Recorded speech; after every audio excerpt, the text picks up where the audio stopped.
Bonjour à tous. Aujourd'hui, nous allons parler de coronavirus encore une fois et de la digestion. Alors, quel est le lien? Beaucoup parmi vous ont des soucis digestifs en ce moment. Si c'est votre cas, restez avec nous. Vous allez découvrir des choses incroyables.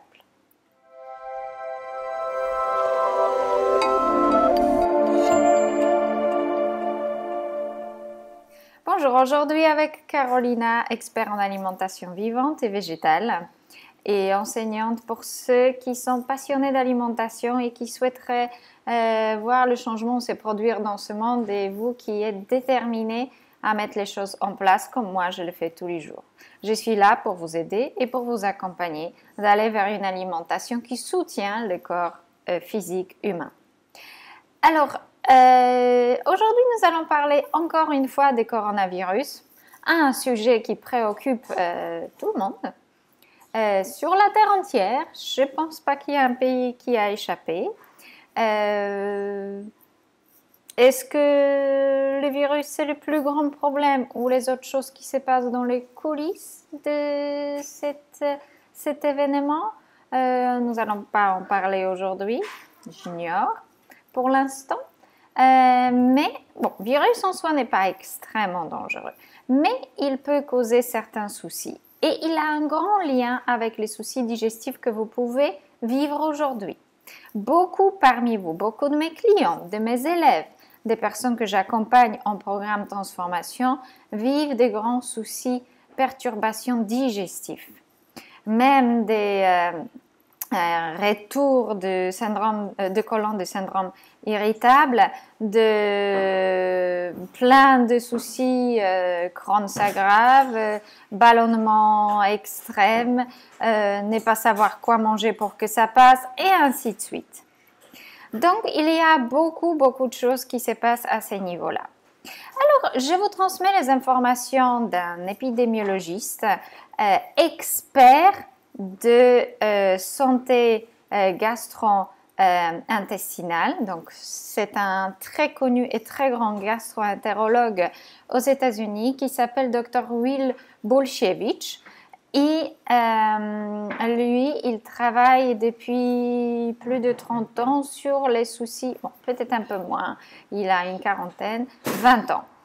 Sur les soucis des intestins, c'est son travail principal.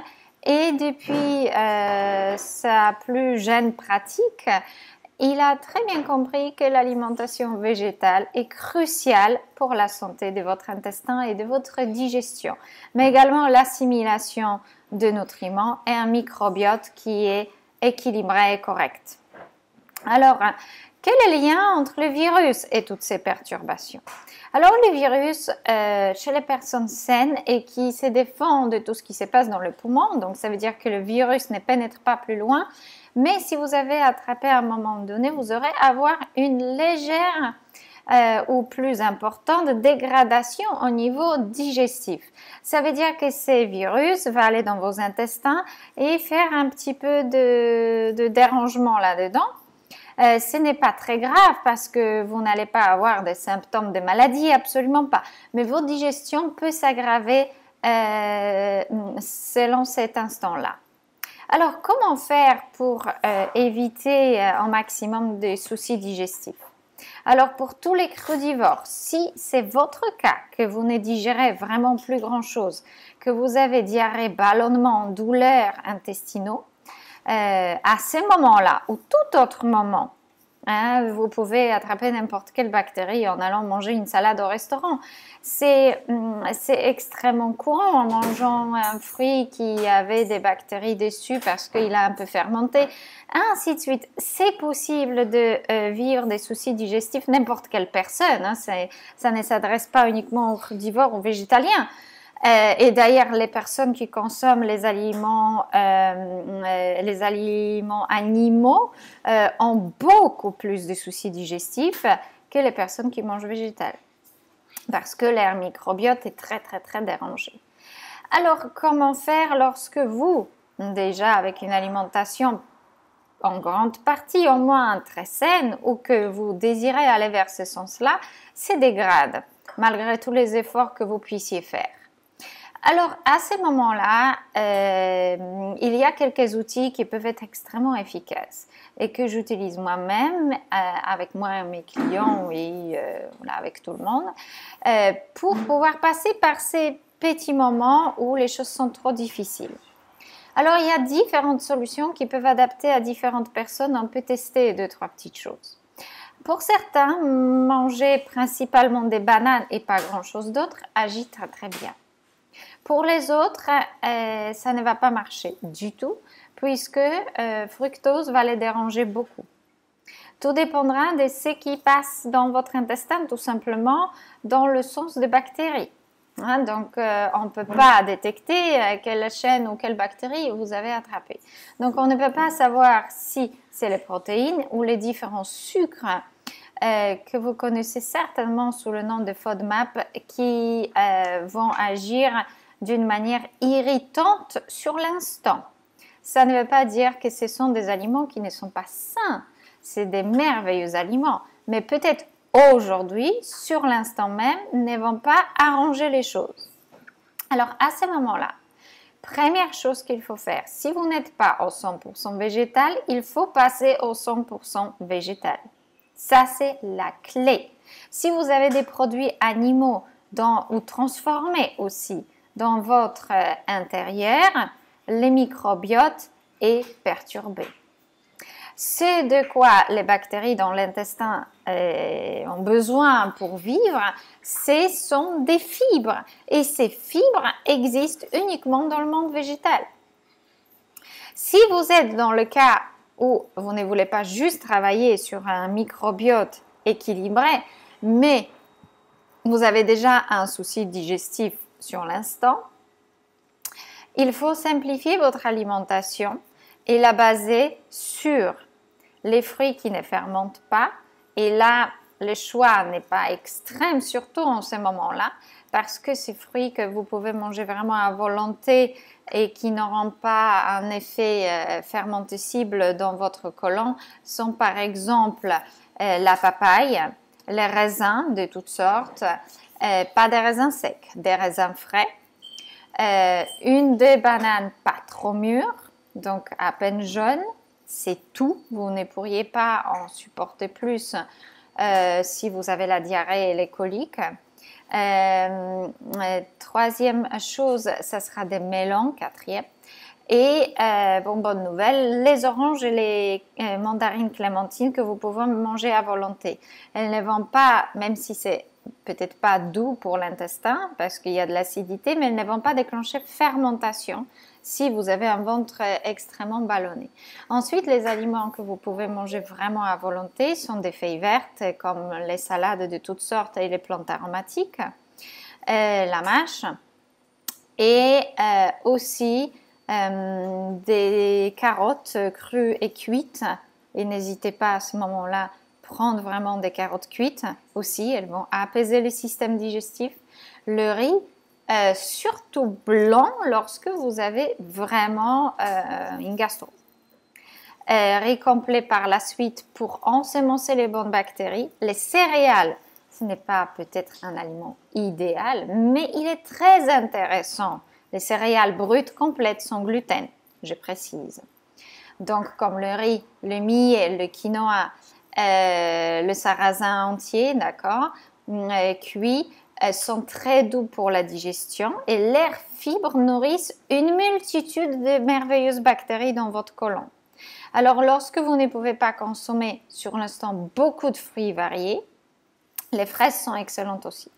Beaucoup de fruits variés et beaucoup de fibres végétaux crus parce que lorsqu'on a mal au ventre et on ballonne du tout, le cru, ça passe très mal.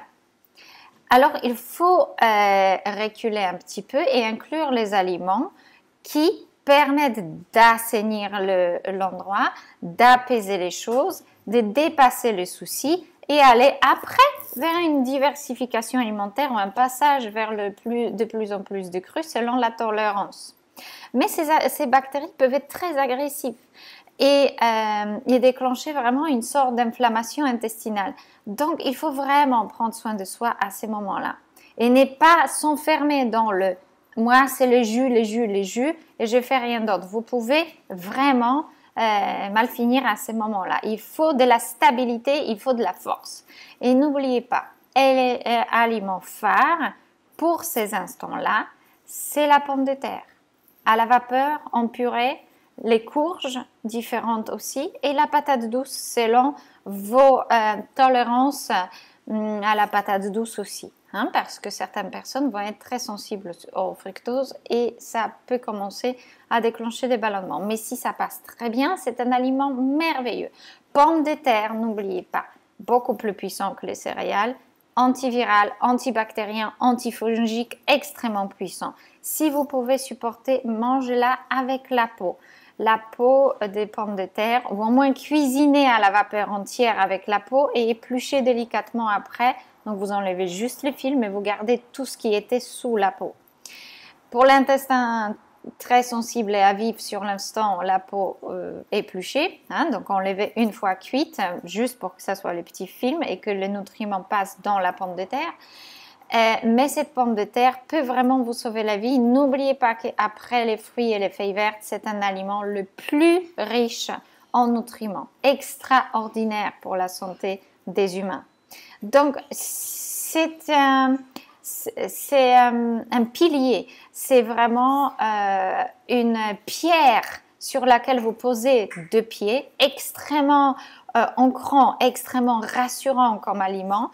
Vous pouvez passer vraiment cette situation et cette énergie extrêmement instable dans le monde aujourd'hui grâce à la pomme de terre. Donc pour ceux qui arrivent à la digérer bien et introduisez peut-être petit à petit, vous pouvez la cuire à la vapeur et ensuite avec un tout petit peu de lait végétal écrasé en purée avec des carottes cuites et ajouter un peu de salade dedans.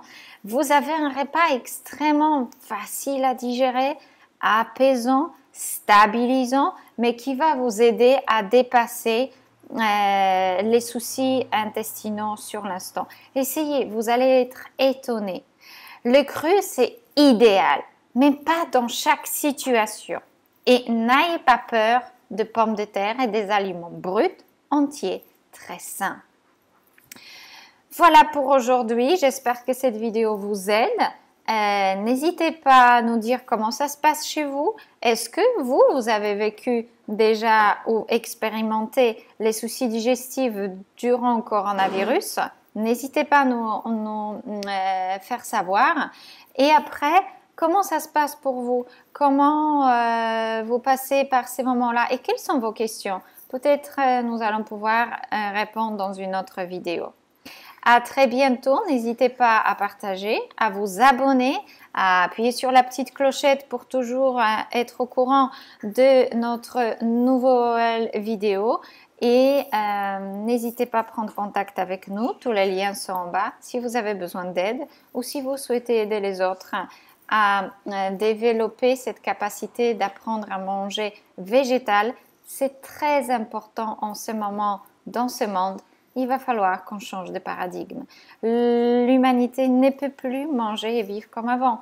Et on a besoin des personnes qui souhaitent aider les autres à ouvrir les yeux et à passer à une alimentation plus saine. À très bientôt. Au revoir.